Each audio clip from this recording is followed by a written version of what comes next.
I'm Sasha Keable. I'm from South London and I'm a singer-songwriter. That's what I do. And what inspired you to sing? So I fell in love with songwriting first. That was what really inspired me to start music and make it my career. I really enjoy just being able to create something from scratch and make something that no one else has thought of or that's come out of someone else's brain. I just think that's an amazing thing with music. What is your favourite song that you've written and why? Favourite song that I've written has to be one of my new ones. But it's hard to choose because they're all like my babies. Like it's like choosing a favourite child. They all have different reasons why I love them, different reasons why they resonate with me. But I couldn't choose, not right now. I feel like there's songs that people love and then there's songs that I love, and I probably love the ones that people don't love as much. After writing about personal things, I think that there's this unspoken rule in music where you walk into a room with a producer that you've never met before and you're expected to share your deepest, darkest thoughts and like what's been going on in your life, and like you have to just get straight to it. Like you don't have any time to be like, oh, this is awkward. Like you need to get a job done and you've only got probably, let's say, max 12 hours to get it done. Like that's on a good day. More time, you've probably got about 7 hours to get a song. So I think I've kind of got used to it, and I think that translates now into my real life. Maybe I'm a bit of an oversharer because I've just had to learn how to be so open with everyone. Do you prefer writing for other people or yourself? I prefer, it depends, because when I'm writing for other people, obviously it's their life story.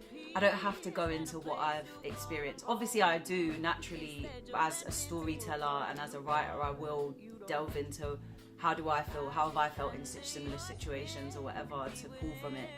But it's so much easier when I'm writing for someone else and I'm just like, so what's wrong with your life? Do you know what I mean? Like what's going on? Like who hates you? Who do you hate? Like I think now as I'm maturing in my music and in my songwriting and just as an artist, I'm finding the joy a lot more in writing and creating for myself, and it doesn't all have to be so heavy as it did maybe when I was younger. And how do you feel about the song? Well, if we're going off streams, Killing Me, the song that I did with Georgia Smith, is my most popular song. And I mean, I love the song, and obviously I love Georgia, so yeah, I'm happy that we created something. We were both going through breakups at the time, we were both writing from the heart, so it felt good to know that other people, you know, felt the same or could, you know, be on the same page as us and like take from our heartbreak and heal themselves. So it felt really good, but that's not to say that I don't wish that like the songs that I love like weren't more popular. But to be fair, probably my favourite song of mine that's already released, Under Your Skin, that's really popular, so it's fine. I just don't think you can't gauge what people are gonna love or what they're gonna stick to. All I can do is just try and make the best music I can. And once it's out, it's really just not in my hands anymore. Like you can push a single as much as you want, but if one song on the album or on the EP makes more of an impact and people connect to it, it's out of my hands. Like, do you feel that you've ever been treated differently due to your gender in the industry? Absolutely. I think that it would be silly to assume that men within the industry don't look at you differently as a female artist, and also other females weirdly treat you differently because you're a female. But it's definitely changing. Like in the time that I've been in the industry, I can see a lot of change, and also there's a lot more of a family mentality between, like within the UK female, especially the R&B scene, artists lifting up other artists, supporting other artists, because there was this kind of rhetoric that was pushed onto us that if you're a female R&B artist, there's literally only space for one of you. and that's just not the case. Like, there's an audience for everyone. Do you think that stereotypes and ideas are ever forced onto artists? There's so many stereotypes and just things. Again, it's the thing that people think that they know what your career should be.